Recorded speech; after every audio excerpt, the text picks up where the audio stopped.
Hi, David Erdos, back with a new poem, which is a reflection and comment on the recent sentencing of a much-loved and admired French film star.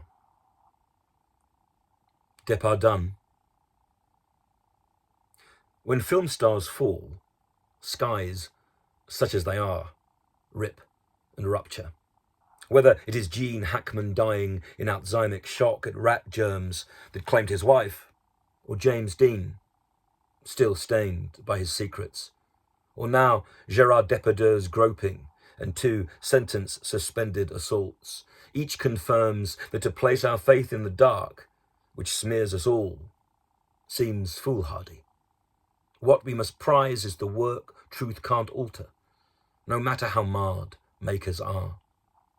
For if Woody Allen trips snared by a 30-year-old accusation, and Depardieu's latest movie is the film of his fall, should the star become a black and cancelled hole, folding in on themselves in our cosmos?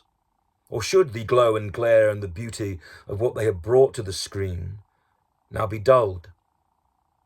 Gérard's appetite filled the frame, in later years to the edges.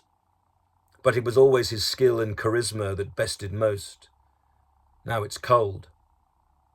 Film actors cast images, bright burns in light, photocopies, which can be pushed past the pixel or stripped from celluloid to make art.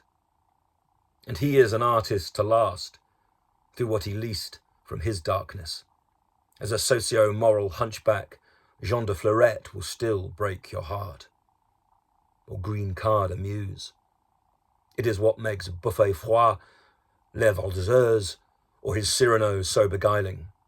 It flows from the same stream in which Kevin Spacey has been allowed to rinse recently. It cannot cleanse the sin, but it can cast reflected glow on the gargoyle, who, while once acting badly, can attempt to do so now decently. Arnie Hammer's handsome face seemed obscene at the time of his defamations. Spacey, too, seemed to bridle as Guy Pearce spilled the beans across reputation and rip from a firmament now in tatters. Whereas former pop stars degrade, for film actors, their slate will never again click while clean. I cannot equate Depardieu to Paul Gad, or to the ones with whom Guthrie settled. But I have not talked to the women who had to endure Gérard's clutch, whether desperate or declared, whether fucked by fame or entitled. How do we group the gropers and damn those like GD and DLT? By how much? Some just bewilder and stun. Harrison Hall, Gary Glitter. Jimmy Savile and Epstein are in a league of their own, fire-fed. But this isn't that. GD's appetites just grew gruesome. So how do we lessen legends in whatever form, if not dead? There is now, it seems, no one left to truly trust and believe in. Admiration's been archived and possibly lost frequency.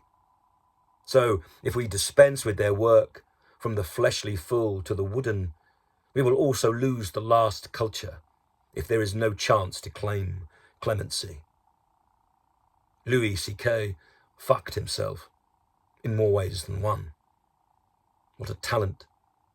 Now Graham Linehan also is in a cell of sorts, built by calls. So what awaits now the men who have forced the flesh to fail and expose it as the desperate umbrella for urges that even rain should spike as it falls? Men are an endangered species at last, and as a consequence, lash at women.